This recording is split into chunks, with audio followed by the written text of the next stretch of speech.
Jaune's feet hit the floor easily, his knees bending to lessen the impact. It wasn't a particularly graceful landing, but compared to the others, it wasn't so bad. "Never again," Yang gasped, on all fours and taking great gulps of breath. "Oh god, my nose hurts so bad." That was... Weiss stared at the floor, body shaking. What it was, he'd never find out, for she just kept repeating the line over and over again. Blake was no better.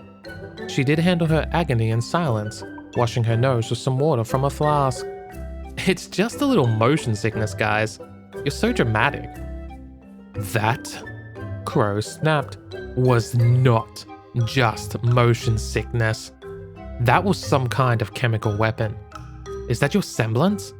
Wouldn't that be delicious irony? No, he was fairly sure his semblance was the whole back and forth resets, but it certainly would be life kicking him in the balls if he had to weaponize his vomit. "So," Jaune said while looking around. "This is Mountain Glen? Huh. Looks... cheery." He'd seen it before, of course, but making an effort for the others was usually necessary. It helped to draw their attention to the area surrounding them too. "It's terrible," Weiss whispered, her pale eyes taking in the ruined building. What perhaps made it worse was the everyday signs of life. The road signs, which still warned of little things like children crossing roads. There were vehicles too, with the occasional bicycle, mangled beyond repair, laid at the side of the road. There was no doubt that people hadn't just been here, but they had lived here. They had lives, hobbies, jobs, families, not to mention hopes and dreams. All of it snuffed out. Welcome to Mount Glen. Crow sighed. The whole place was established by Vale as the next big settlement. "We know all about it," Yang interrupted. "We did our research, Uncle." "Huh, that's so." Crow scratched his cheek and looked a little intrigued. "Most of that stuff was pushed under by the council. Where did you find it?" The man's eyes narrowed onto Jaune. "Another thing you knew?" "My mother survived this." He shrugged. "But no, I didn't know all that much about it." "We found out on our own," Yang boasted. "Jaune told us a little, but it wasn't too hard to find someone who knew more. Oblek, no doubt. That was who informed them in the past repeats, so it made sense they go to him this time as well."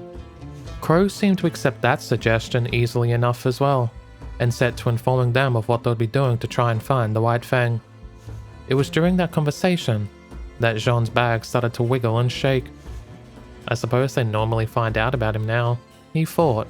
There didn't seem to be a good reason to try and conceal the dog any longer.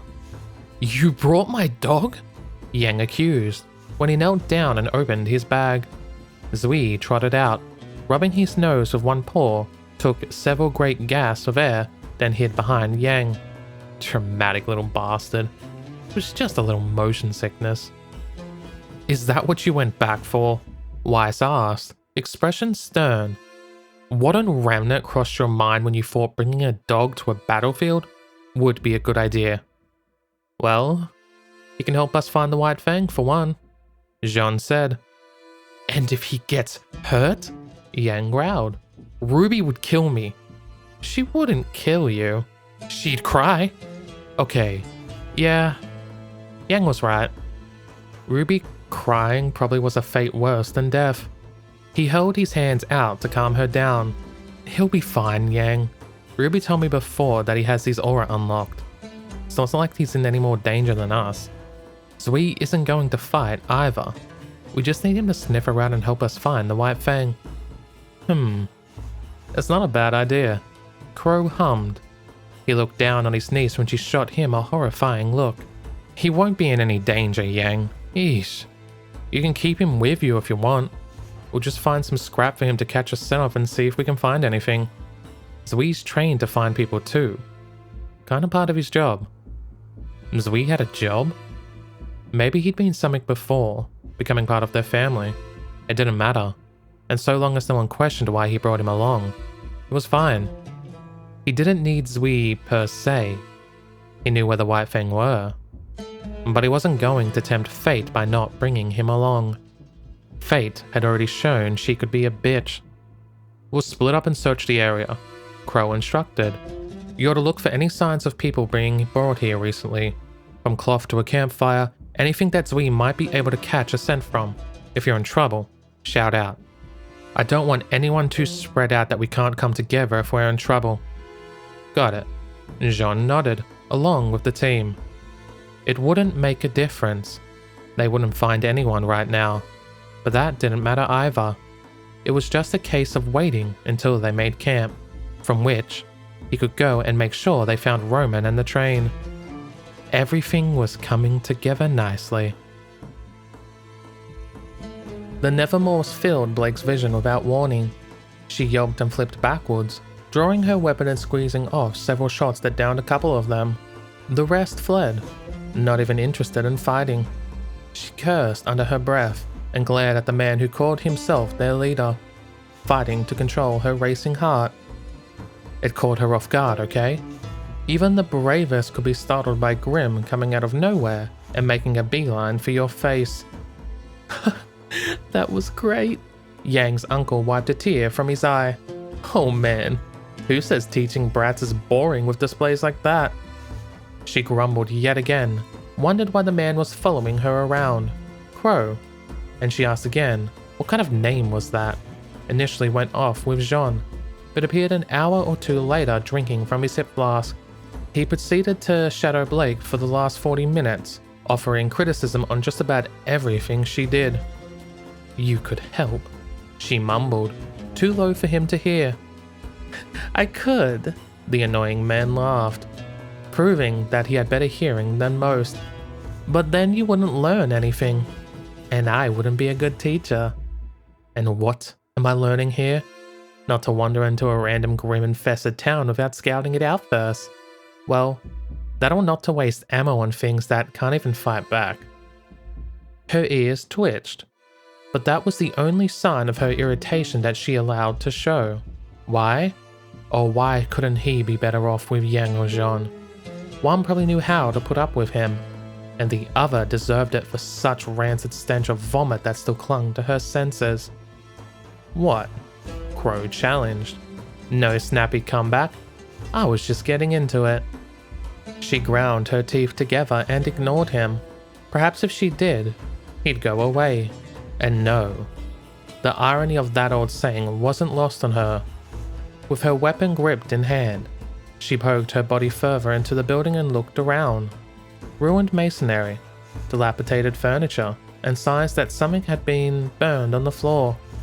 Nothing to indicate recent habitation, however, and no further Grim to slay either. The arrogant huntsman whistled a jaunty tune as he followed her to the next building. He kept his hands crossed behind his head, lips twisted into a wide smile. His eyes bore into the back of her head. Blake didn't think she ever disliked someone so much. So, why did you become a huntress? Excuse me? The question was so random that she couldn't help but shoot him a raised eyebrow. He shrugged and made no apology, continuing to follow her as she investigated a different building. He waited outside, of course. It would be a shame if he had to actually help. But he just rose his voice to ask again. Why did you become a huntress? Since when did you care? Perhaps it was rude of her, and she felt she might have been politer with just about any other teacher. But Crow Branwen had gone out of his way to be irritating, and he wasn't even a professor of Beacon. Technically, that meant she didn't need to be nice. And, honestly, she'd seen how he ignored just about every polite thing Weiss said. He wouldn't so much as respond to his last name, or sir. Yeah, I don't, he admitted easily. Then why ask? Have to. It's part of the job. Blake sighed and pulled herself out of the ruined building. Dust and soot rained down atop her, causing her to cough and wipe at her eyes. Her hand came away covered in light grey dust, and she could just imagine her hair being the same colour. Part of what job? Why teaching, of course. It's a question we're asked to pose to you all. See if you're on the right tracks, or if you know what it means to be a huntress. Wouldn't explaining that defeat the purpose of asking me? Let's be honest, kitty cat. Do I look like a guy who does things by the book? You look like a guy who doesn't even know what a book is, she grumbled. His grin said he heard her, but she couldn't bring herself to care too much. You're not going to let this go until I answer, are you? Nope. Oh look. Now she knew where Ruby and Yang got the whole nope and yep thing from. Come to think of it, was it odd that Jaune used those lines so often as well? He speaks so much differently most of the time, but he always seems to say nope instead of no. Weird. I'm waiting. Ugh. Originally, I wanted to become a huntress to make a difference. You're aware of me being a faunus, I assume? Well, I wanted to try and change things. To change the way people think. Fool's dream. Crow snorted. You could have the answer to life itself, from which we'd all rise to disease-free utopia. But if it required people to change their minds on something, you might as well grind it into the dirt. People are idiots. They'd rather bite their own noses off than admit they're wrong. I said originally. Blake sighed. She didn't comment on his cynical words, even if they stuck a worrying chord within her. I suppose that was the reason I joined.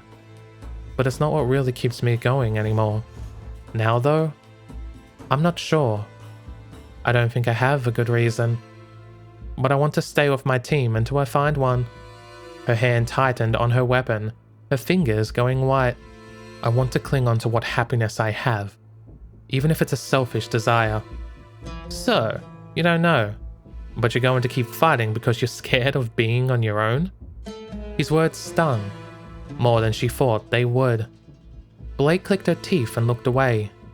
She didn't need his judgment. She didn't care about it. That's not so bad a reason. What? You look surprised, kitty cat.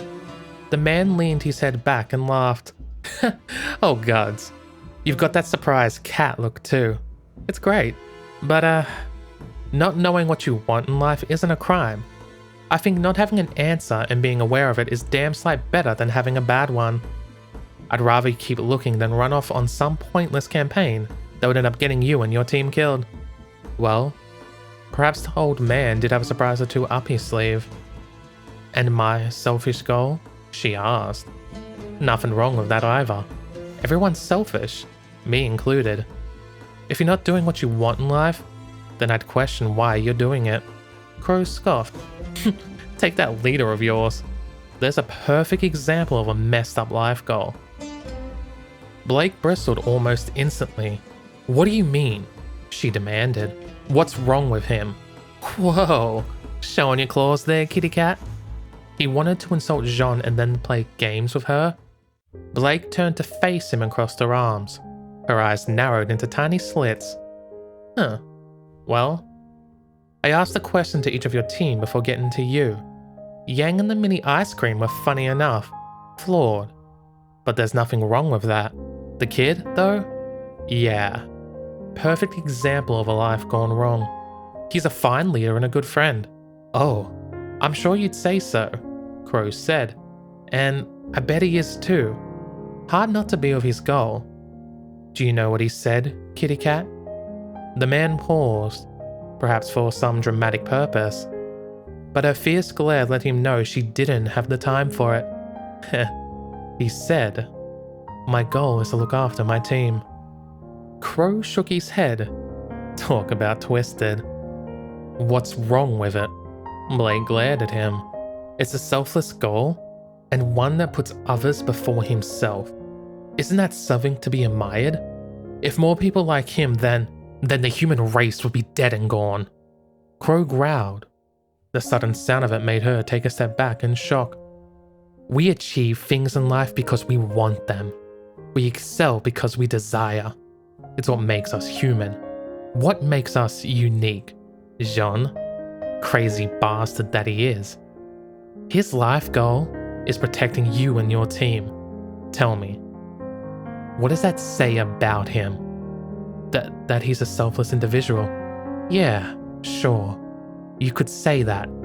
From my point of view, though, it looks more like he's got no purpose for living." The words caused her heart to skip a beat. No, that wasn't possible.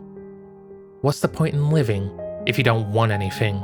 If you live your life for others, then when are you going to take a moment to live it for yourself? "But it's the same goal as mine," she argued. "He wants to protect us, like I do the team." You do it for yourself, though. That's the difference. You cling to your team because they make you happy. A selfish goal with an emotional reward at the end of it. The reward keeps you going, makes sure you're motivated, and have a reason to push on. He's not the same, and he doesn't do it for himself. If he thought you'd be happy elsewhere, he'd watch you walk away with a smile on his face. But then what? What does he have after you all graduate and go on your separate ways? Nothing. He would have nothing.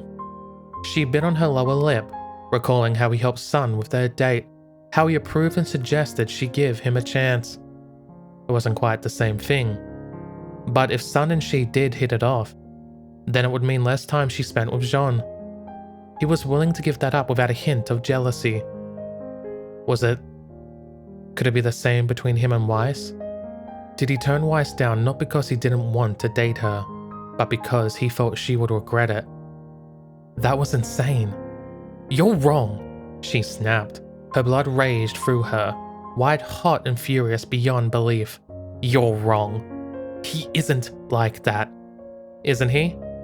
I heard about how he saved you with the docks girl. What was it again? Oh yeah. Steals a bullhead, nearly kills himself 10 times over, then fights against one of the most dangerous men in Vale.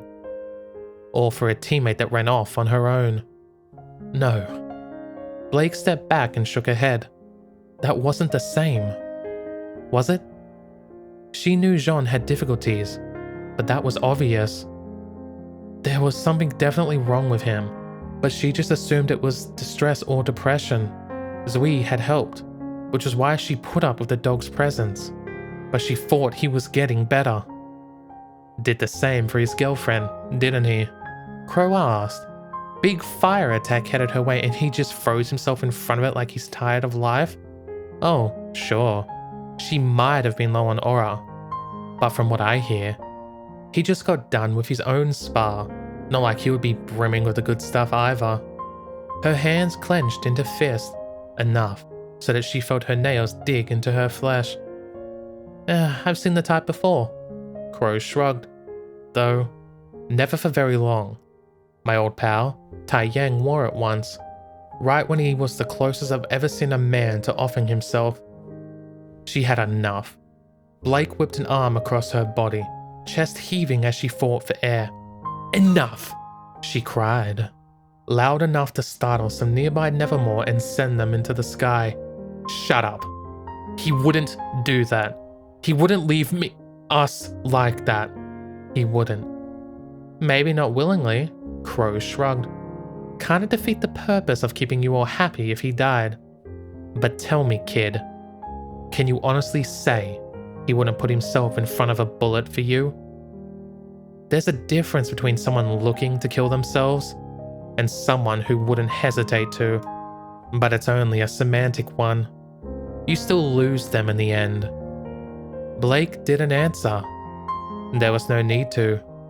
She scowled and pushed past the man, making sure to knock him aside as she stormed away. She didn't have time for him. How dare he insult her friend like that? But maybe, just maybe, it would be a good idea to keep an eye on Jaune, just in case. As she stormed away, she didn't even notice the satisfied smirk Crow shot at her back. Weiss knew he heard her approach when his head tilted but a fraction in her direction. Jaune was never overt, except when he wanted to frustrate her. Out here in Mountain Glen, however, he seemed even quieter than usual. He didn't respond when she walked over and sat down beside him. He did smile when he accepted a mug of soup from her, though. Thanks, he said, taking a slow sip. This isn't bad, actually. It's not ration food. The brief was only for a day or two, so we decided to bring some canned food instead. It's a little more palatable. You don't need to convince me. This is gourmet compared to the crap they stuff in those ration packets. How would you know? She wanted to ask the question, to point out that this was their first mission, and as such, he shouldn't really know what they tasted like. Then again, there was no telling what he got up to at his home. He could say he tried some from his father, and she would have no way to tell if it were the truth or not. "Why are you hiding all the way over here anyway?" she asked. Crow, Yang, and Blake were off by the fire, the first two chatting between themselves, and Blake reluctantly being forced to listen. It wasn't too far away. She could still feel the heat from it. Jaune's position sat on a broken piece of wall, looked lonely and distant, enough so that she felt compelled to keep him company. "Don't you want to sit by the fire and get warm?" His eyes flickered over to the flames, and then back to her. "I have the soup for that," he said. "Besides, it's easier to keep watch over here." Again, another line that was oh so easy to accept, and yet made no sense. Why would Jaune, of all people, be so focused on keeping watch? They'd as good as killed all the Grimm in the nearby area, and if any had the misfortune to approach, then they'd hear them before they got close. Their camp was inside a ruined building, of which only one wall had crumbled. They could see an enemy approach. "Is it because of me?" she asked. "What? Am I making things awkward? Is that why you don't want to—" No. Jaune waved one hand to cut her off. "It's not you." He laughed. I guess you could say I don't like fire very much." "You're afraid of fire?" "I'm not afraid." He pouted, and it was so childish that she couldn't help but laugh. "I just don't like it." Another thing she'd never known. "Why do you dislike it?" she asked. She didn't really expect an answer, not from Jaune, as secretive as he could be. That was why she was so surprised when he did. "I've had a bad run-in with fire in the past. I've seen what it can do to a person. I guess I just find it hard to be at ease around naked flames." "I'm sorry.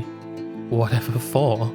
Jaune asked, with an expression that was honestly confused. "You haven't done anything. Don't get me wrong. I don't hate fire. I liked cooked food and I would sooner cook it myself than eat something raw. I just don't fancy sitting by it when I don't have to." She supposed he was right. It still felt like she ought to have known. This was the man she professed to have feelings for. And yet, she hadn't even known of this weakness. Then again, like he said, it had to be the first time they'd ever been around a fire together. There was one outlier, however. "I made you face fire when you protected me." "I'm sorry." Something light tapped against her nose. It surprised her enough that she reared back and nearly dropped her mug. It took another second to realize it had been Jaune, leaning over and flicking her nose with one finger. "How many times do I have to tell you to not dwell on that? You didn't make me do anything. I chose to." She felt blood rush to her cheeks. Still, it wasn't something I wanted to see happen. If my weapon hadn't... She stiffened a little when he wrapped an arm around her shoulder, but he made no move to do anything further. "You need to stop looking for blame about that," he said. "It's not the first time I dealt with fire to help someone. You might not remember, but the docks were pretty hot when you guys arrived." "Hot would be an understatement, Jaune. That was an inferno. Didn't it bother you?" "I didn't even notice." He grinned. "Something to do with a mascara-wearing clown trying to take off my head." Weiss laughed at the thought, relaxing just a little. With the others all loudly going on, the fire hitting them and Jaune leaning against her, it was almost impossible to forget they were in an abandoned city entirely. "Didn't you cause it though?" "The fire," she added when he shot her a confused look. "Roman did." "Jaune, Blake told us the truth, Weiss said, feeling a little smirk come on as she caught his irritated eye roll and grumbled words of Blake being a tattletale. We told everyone it was Torchwick to get you out of trouble. She said how you crashed a bullhead into a building. I can't believe you managed to fly one all the way there, then crash. It's a miracle you even made it that far. You didn't even know how to pilot it. What can I say? I'm a lucky guy. Most wouldn't consider crashing a vehicle into a pile of dust containers on a port surrounded by terrorists as being particularly lucky. I never said it was good luck. She snorted and smiled, taking another drink of her soup. You're an idiot, she said when she was finished. You're just figuring this out? It's a scale, she explained. Before you were an imbecile, and then a moron. Now, you have been relegated to the realms of the idiots. Jaune grumbled something under his breath and poked a finger into her ribs. She clamped down on a giggle and glared at him, just to make sure he didn't try again. You picked me as your partner, you know. You could have had Ruby. Believe me, I remind myself of that every day. Not that she would, of course, even if she could go back. It wouldn't hurt to make him think that, however, except that, from the way he grinned down at her, she was fairly sure he'd caught her lie. She refused to meet his eye and sipped her meal a little more. What did my sister talk to you about? She asked, more for a distraction than because she really wanted to know. Oh, just how bad I need to look out for you, he said. Honestly, it's the same as what Ruby did over Yang. Are you suggesting my sister is like Ruby? She tried to imagine it, and then promptly suffered a mental breakdown. The image of Winter Snee, refined and regal, rushing across the courtyard to latch onto her in a tackle hug. There was something dangerously unnatural about it. Okay, not exactly like her, but they were both worried about their respective sisters and decided to badger me to protect you. Weiss's shoulders relaxed, a palpable sense of relief washing over her. She would well imagine her sister showing concern for her, but had for a moment feared Winter might have talked about her feelings for him. The last thing she wanted was her sister deciding to champion her corner on something like that. I can look after myself, you know. I told her that, Jaune said. I told her you were more than strong enough. I guess she was just worried. Why do you ask? He asked with a small grin. Were you afraid she might be coming on to me? As if, she scoffed. Winter has more taste than to fall for someone like you. Left unsaid was how hypocritical that sounded coming from her. Ruby asked on Yang's behalf too? Yep. It feels a shame that no one asked for Blake. Weiss sighed. No one asked for me either. Not true, actually. She smirked at his surprised expression. Back when your parents came to Vale, your mother asked me to look out for your well-being. I agreed to do so. Jaune shook his head and laughed, saying something under his breath about meddling parents. I suppose we should complete the set, she went on. Jaune, I need you to look after Blake as well, okay? Well, when you put it like that, how can I refuse? He laughed and bumped his shoulder against hers. I guess as parents, we've got to do what we can for our little porn-addicted daughter. Who will, if not us? Weiss agreed. They shared a long look with one another before they descended into muffled laughter. Talking to him, it felt comfortable. It wasn't something she could easily place, but it felt light and easy, as though she could speak her mind and he would never judge. She smiled and brought one knee up, wrapping her arms around it as she balanced beside him. This isn't so bad, she whispered. Nothing, she said, unwilling to let him hear her thoughts. She pushed up off the wall immediately and missed his warmth. I'm going to get some rest. Make sure to wake me for my watch, okay? You got it, Weiss. Good night. Good night, Jaune. Jaune waited until his team was asleep and then waited another hour in silence. The fire continued to crackle and pop nearby, but he fed no logs into it. The light would only serve to draw Grim, and his team was snug and warm in their beds. Zui slumbered a little to the side of Weiss. He didn't bother to wake the dog.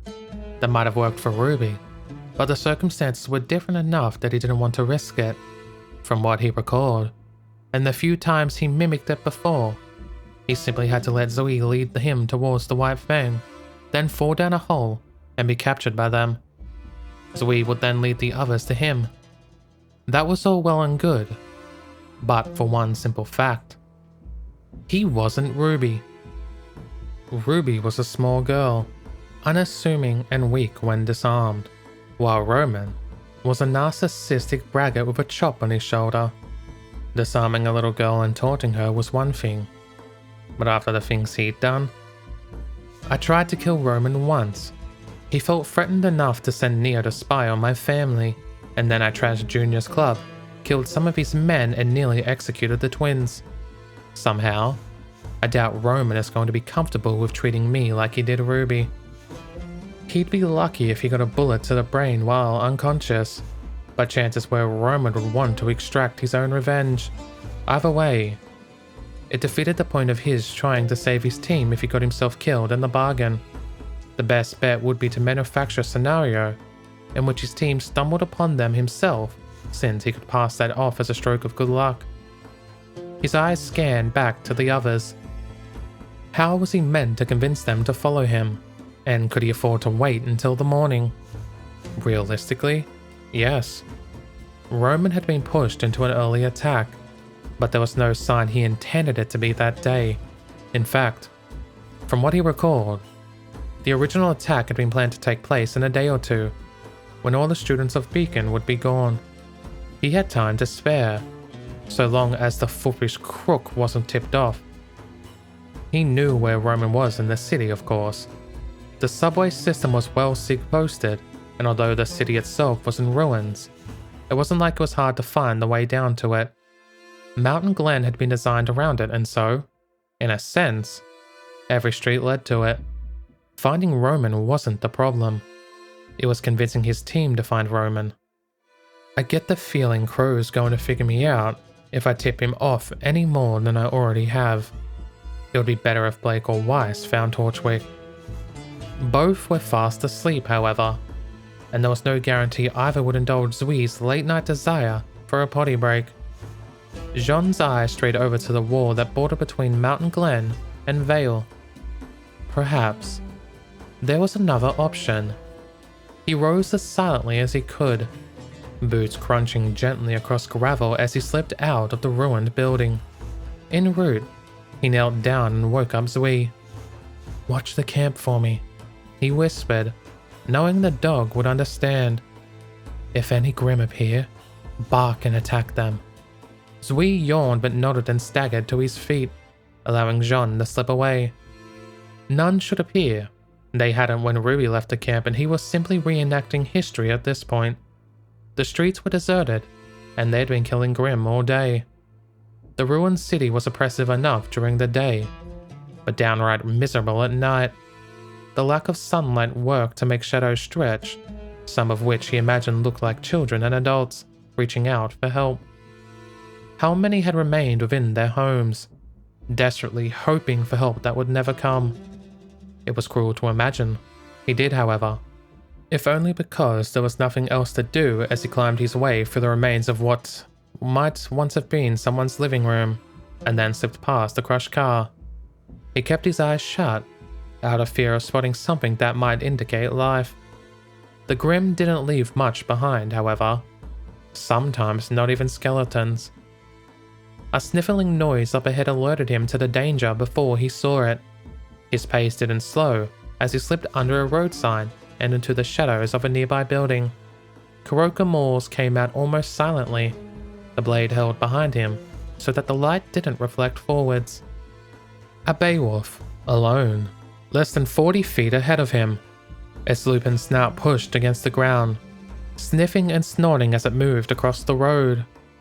Irritation flared through him. He clicked his teeth and poked his head out again, waiting for it to move. A single one wasn't a big threat, but the last thing he needed was the bloody thing roaring and growling at the top of its voice. It might wake his team, or worse, alert the White Fang to his presence. It paused in the middle and looked around, then started to move further down the road. The same road he wanted to use. I can never get a break. Jaune sighed.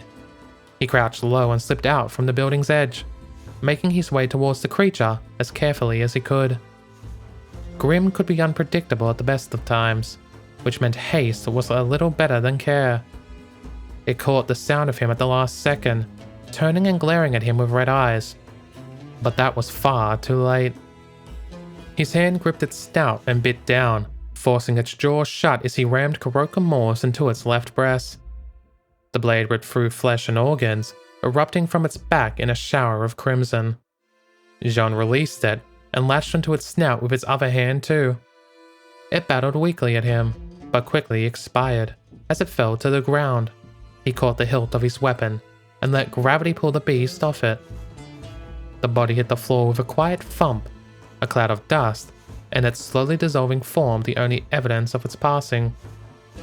The whole Ruby Falls down is somewhere around here, he mused, looking left and right.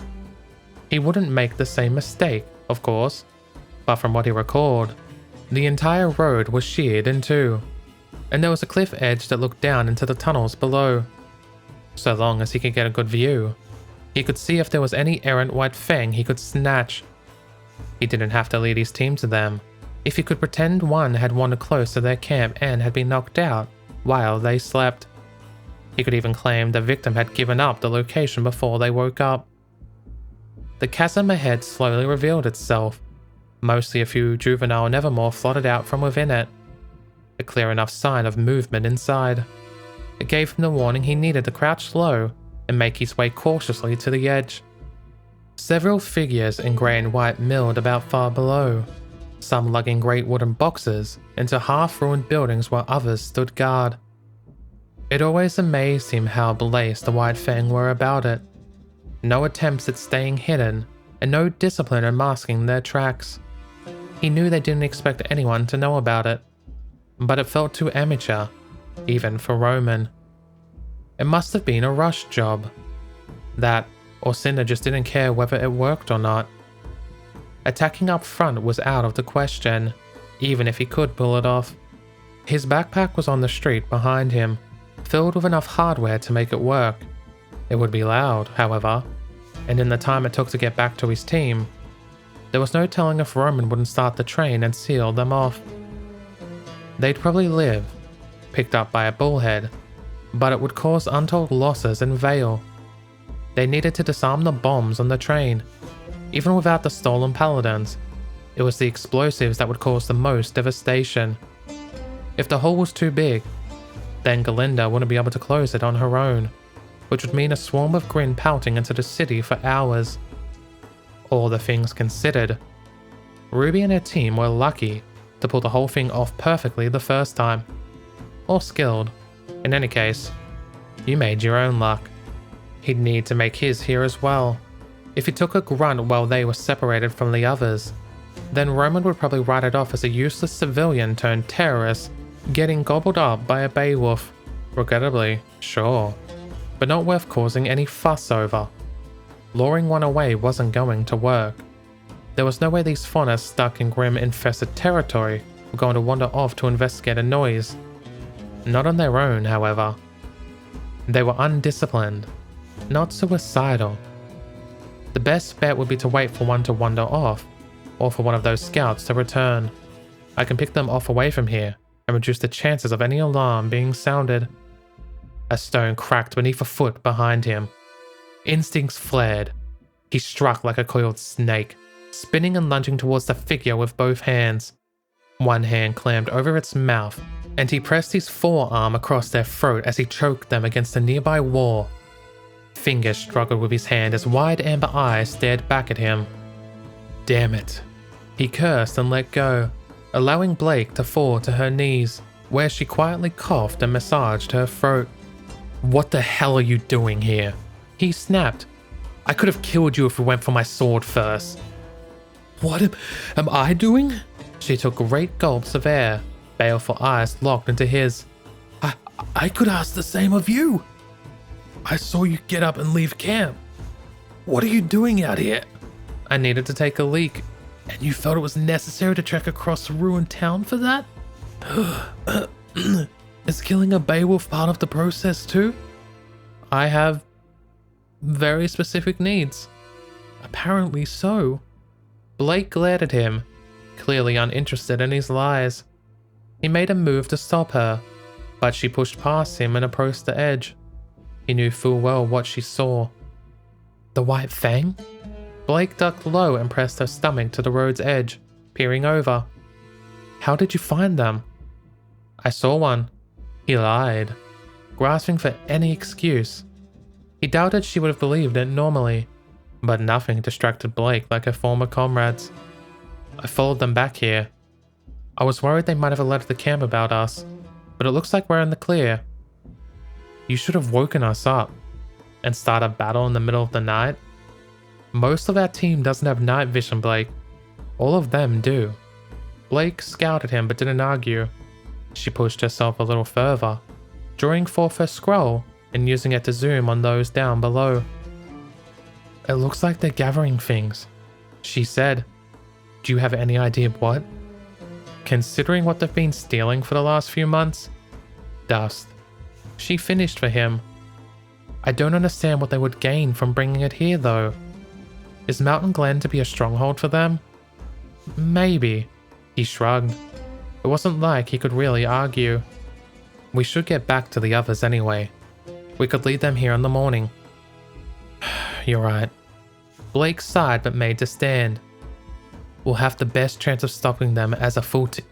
The ground beneath Blake cracked ominously.